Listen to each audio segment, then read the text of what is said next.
Brought to you by TechnoSpark 20 series smartphones. I'm superhuman. Dharashiv Lok Sabha महायुतीचे उमेदवार अर्चना पाटील यांच्या प्रचारार्थ देशाचे पंतप्रधान नरेंद्र मोदी आज धाराशिव येथे आले होते.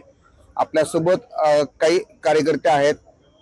आपण सभा ऐकलीत. काय आश्वासन मिळालं आपल्याला आजच्या सभेतून? काय आश्वासन मिळालं? शेतकऱ्यासाठी भरपूर आश्वासन देईल. काय देतो मी? विमा बी पुढचा बी अजून काय असेल ते सगळं देतो. मोदींची सभा झाली आज युवक म्हणून आपल्याला काय आश्वासन मिळालंय? युवकांना मोदी साहेब मोठ्या प्रमाणात रोजगार या ठिकाणी उपलब्ध करून देतो असं आजच्या सभेत म्हणले. प्रत्यक्षात लातूरच्या फॅक्टरीचं रेल्वे कोच फॅक्टरीचं काम त्या ठिकाणी चालू आहे. मोदी साहेब एक गोष्ट प्रामाणिकपणाने या ठिकाणी उल्लेख केला की अगोदरचं सरकार बचाव म्हणत होते. मोदी साहेब त्या ठिकाणी टक्कर देतात. अनेक समस्या येतात पण त्या समस्याला टक्कर देऊन एक चांगल्या देशाचा विकास करण्याचा मोदी साहेबाच्या माध्यमातून प्रयत्न करत आहेत. आम्ही सर्व युवक या ठिकाणी मोदी साहेबाच्या पाठीमागे 100% ताकदीने. रोजगाराची काय स्थिती आहे? जिल्ह्याची रोजगाराची स्थिती काय? रोजगार आज सुशिक्षित असून बेकाराची संख्या खूप मोठ्या प्रमाणात आहे. अगोदरचं सरकार हे महाविकास आघाडीचं काहीच काम केलं नाही. आपण शेतकरी आहेत. आपण सभा ऐकली आज. शेतकरी म्हणून आपल्याला मोदी साहेबांकडून काय आश्वासन मिळाले? मोदी साहेबांकडून आश्वासन म्हणजे प्रत्येक शेतकऱ्यांना ठिबक आणि पिंकलर शर्ट प्रत्येकाला 2-2, 3-3 शर्ट मिळाले. मोदी साहेबांकडून मिळाले आपल्याला? हा, मोदी साहेबांकडून मिळाले. नाही तर पहिलं काँग्रेसचं आश्वासन काय मिळालं आपल्याला आज? आजच्या सभेतून आश्वासन काय मिळालं? आश्वासन आजच्या सभेत मोदी सरकार शेतकऱ्यासाठी भरपूर काय करू शकते. पाण्यासाठी त्यांनी इथं रामदाऱ्या तळ्यात नद्याजोड प्रकल्पासाठी त्यांनी इथं आपल्याला पाणी आणायचं सांगितलेलं आहे. आणि मोदी राष्ट्राचं कुलदैवत तुळजाभवानी मातेचं बांधकाम करणे आणि शक्तिपीठाला महामार्गाला जोडण्यासाठी त्यांनी आश्वासन दिलेलं आहे की जे आज आपण पाहतोय सोलापूर, धाराशिव, तुळजापूर महामार्ग जोडण्यासाठी, शक्तिपीठ जोडण्यासाठी त्यांनी आश्वासन दिलं. आणि शेतकऱ्यांना जास्तीत जास्त विकास करण्यासाठी त्यांना पाणी किंवा लाईटची व्यवस्था करणार. आणि जगामध्ये महासत्ता राष्ट्र भारत हा देश दुसऱ्या क्रमांकावर जायला पाहिजे या दृष्टीने पावलं उचलली जातील. त्यासाठी अबकी बार मोदी सरकार त्यासाठी 400 खासदार निवडून द्यावे. ताई, आज सभा ऐकलीत आपण. त्याला काय आश्वासन मिळालं मोदीजींकडून? मोदीजींनी अपेक्षा काय होत्या? मोदीजींनी महिलांसाठी भरपूर कामं केलीत. अजून अपेक्षा काय होत्या? अपेक्षा की पुढे पण महिलांसाठी भरपूर योजना आणाव्यात. कोणत्या योजना? महिलांनी बेरोजगार म्हणजे घरात बसून आहेत महिला, त्यांच्यासाठी रोजगार भेटावं. घरात बसल्या जागी आता खेडेगावात भरपूर महिला बसून आहेत, शेतातली कामं झाली आणि उन्हाळ्यात बसून असते. त्यांच्यासाठी कुठली योजना असेल तर अर्चनाताईच्या बचत गटाच्या मार्फत नाही तर आश्वासन आपल्याला आज मिळालंय का? भेटलं. हो सर, भेटेल. आजच्या सभेतून आपल्याला काय आश्वासन मिळाले? या सभेमधून शेतकऱ्यांसाठी जे काही करतील, युवकांसाठी तसेच आश्वासन काय मिळालं? आश्वासनं भरपूर आहेत. त्यांच्या शेतकऱ्यांसाठी जे काही आपल्याला शासनाच्या सवलती आहेत, जसं की 2 महिना 3 महिन्याला 2,000 रुपये, असे वर्षाला 6,000 रुपये. तसेच त्यांचे उल्लेखनीय काम बघून आपल्या राज्य सरकारनं जी पाऊल उचलले त्यांच्याबरोबर पैसे द्यायचं, हे देखील शेतकऱ्यांचं बहुत मोलाचं आहे. पुन्हा लोकांना मोफत धान्य वाटप करणं, अशा अनेक योजना आहेत की जे मोदीजींच्या आम्ही किती केलं तरी त्यांचे उपकार फुटू शकत नाहीत. या भारतासाठी जे काही करत आहे, त्यांनी काय आश्वासन दिले हा माझा प्रश्न. देश आर्थिक महासत्ता बनवणे. अरे तू सभा ऐकलीस तू, 5 वर्षासाठी मोदीजींनी काय आश्वासन दिलं? मोदीजींनी 5 वर्षासाठी युवकांसाठी रोजगार उपलब्ध करून देतो म्हणजे, आणि शेतीमालाला भाव देतो म्हणजे. बोल ना. आजच्या सभेमध्ये आदरणीय देशाचे पंतप्रधान नरेंद्रभाई मोदींनी शब्द दिलाय की बाबा मराठवाड्याचा जे दुष्काळ आहे, अनुशेष राहिलेला आहे, ती भरून काढायचा शब्द या सभेच्या माध्यमातून त्यांनी दिलेला आहे. आजच्या दुष्काळ कारणीभूत कोण आहे? आता पण दुष्काळ जो पडला किंवा हक्काचं पाणी जे मराठवाड्यात आलं नाही, पश्चिम महाराष्ट्रातील नेते सगळे कारणीभूत आहेत. शरद पवार कारणीभूत. मराठवाड्याचा वाटोळा करायला शरद पवार कारणीभूत आहेत. त्यांचा ऊस कोण तोडा गेला असता इकडे जर पाणी दिलं असतं तर? नसतंच. त्यांचं म्हणणंच होतं की इकडे जर लोकांनी जर पाणी जर पूर्ण दिलं तर त्या लोका भागामध्ये ऊस तोडा कोण आपलं येईल, इकडे कारखाना बंद पडतील असं म्हणून मराठवाड्यातलं पाणी बंद झालेलं आहे. ज्या टायमाला डॉक्टर होते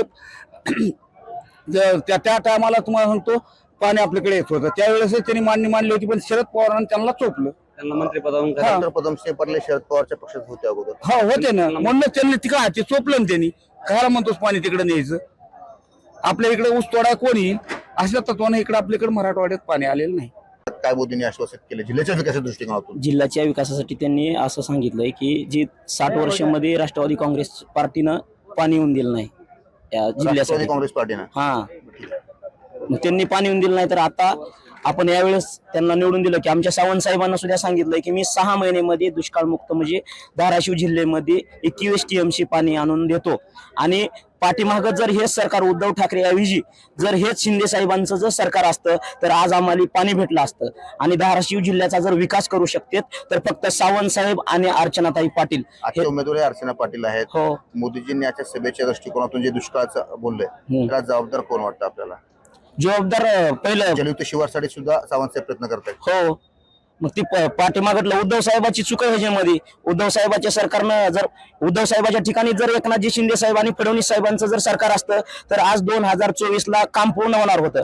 पण ते 2.5 वर्षामध्ये इकडे करण्यात गेलं कारण त्यांना सत्तेचा उपयोग करता आला नाही आणि उद्धव साहेबांना खुर्ची नीट सांभाळता आली नाही, चालवता आलं नाही सरकार. आता जी शिंदे साहेब सरकार चालवतात, मराठवाड्यामध्ये सगळ्यात जास्त जर निधी भेटत असेल तर फक्त हेच सरकार देत आहे. आजपर्यंत कळंब धाराशिवला निधी बघा 95 असेल, 95.5 असेल, 25-15 असेल. मामा, सभा ऐकली तुम्ही मोदीची? मोदीची सभा ऐकली? हो, काय आश्वासन मिळालं शेतकरी म्हणून? समजत मिळालं.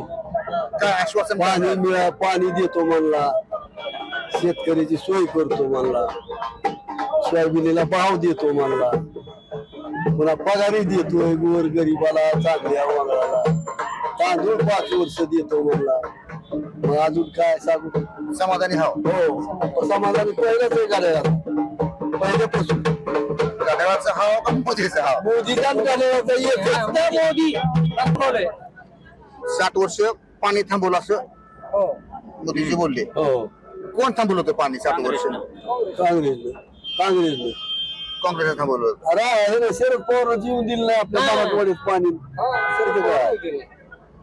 कसं येऊ दिलं नाही? आपली बारामती कोरडी पडेल म्हणून आम्ही त्याच्या बरोबर होतो की किती दिवस. त्यांना विचारलं बी आम्ही लय भाऱ्या, तरी त्यांनी डॉक्टर त्यांनी काय डॉक्टर बारामतीकडे. आता हिंदू पदमसिंह पाटलांनी काय प्रयत्न केले होते त्यासाठी? पाणी आणायचं ते हितवरच आलं, कुर्डुवाडी बांधारे बांधले, प्रयत्न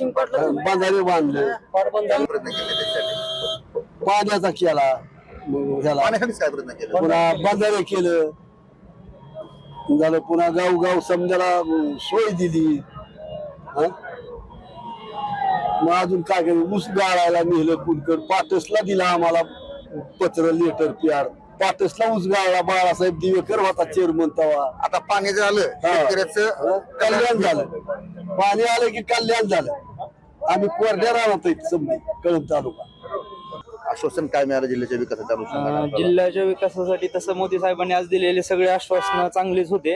काय आश्वासन? जर कृष्णा खोऱ्याचं पाणी खरंच आलं जर उस्मानाबाद जिल्ह्यात, युवक धाराशिव युवक म्हणून नोकरीसाठी ती प्रयत्न करते, तर युवकाला नोकरी भेटावी म्हणून. आपल्या जिल्ह्यात उद्योगधंदे त्यांच्याच मार्फत येतील असं वाटतंय, कारण की इतक्या दिवस आता 70 वर्ष सत्ता गेली मागची, आणखी एकही उद्योगधंदा उस्मानाबाद जिल्ह्यात आलेला नाही आतापर्यंत. अशी अपेक्षा आहे मला की मोदी साहेबांमुळे येतील भविष्यात. त्यामुळे इथला युवक नोकरीसाठी बाहेर जाणार नाही, इथला युवक इथंच नोकरी करेल. आणि जर कृष्णा खोऱ्यातलं पाणी जबाबदार कोण वाटतं? इथील युवक स्थलांतरित होतो, जबाबदार म्हणजे स्थानिक राजकारणीच ना. जर त्यांनी जरी फोर्स टाकला असता वर तरच आले असते ना, कारण की कुठेही असं प्रत्येक जिल्ह्यात जरी आपण गेलो तिथल्या स्थानिक राजकारण्यांनाच तिथं उद्योग आणलेले आहेत म्हणा. पाणी आणलं तरच उद्योग येतील ना. जर आपल्या इथं आता पाणीच नाही, सध्या पिण्याच्या पाण्याची टंचाई आहे या जिल्ह्यात, तर उद्योगधंदा कसं येतील? उद्योगधंद्याला जे पाणी लागणार आहे ते पाणीच नाही ना. मूलभूत दुष्काळग्रस्त भाग आहे आपला, जमीन सुपीक आहे, सगळं आहे, पण पाणी नाही त्यासाठी उपलब्ध, मुबलक पाणी असं नाहीच. त्याच्यामुळं हा जिल्हा माग असलेला आहे. फक्त माझा मुद्दा एवढाच आहे की जर कृष्णा खोऱ्याचं 22 TMC जी पाणी आहे ती जर जिल्ह्याला भेटलं तर जिल्हा नक्कीच प्रगती करील. जे आज माग असलेल्या मध्ये आहे ती बाहेर येईल, मोदी साहेबांमुळे येईल अशी अपेक्षा आहे आम्हाला. आपला काय भावना? जिल्ह्यातील युवकांना शाश्वत पाणी मिळाल्यानंतर पाण्याच्या माध्यमातून रोजगार उपलब्ध होतील व हाताला काम मिळेल असे येथील युवकांचं म्हणणं आहे. तसेच सोयाबीनला प्रक्रिया उद्योगाच्या माध्यमातून चांगला भाव मिळेल असे मोदींनी आश्वासित केलं आहे. गणेश जाधव, मुंबई तक, धाराशिव. आपल्या देशाच्या पंतप्रधान मोदी साहेबांनी आज आपल्याला शेतकऱ्याविषयी कृष्णखोऱ्याच्या पाण्यासाठी बोलले आणि ते जर पाणी आपल्याला भेटलं तर आपल्या मराठवाड्याचं, आपल्या जिल्ह्याचं आणि शेतकऱ्याचा बराच फायदा होणार आहे. आणि शेतकऱ्याच्या भावासाठी सोयाबीनच्या मोदी साहेब आज बोललेले आहेत. त्यामुळे शेतकऱ्याला आपल्याला काहीतरी दिलासा भेटल अशी आपल्याला मोदी साहेब अपेक्षा आहे.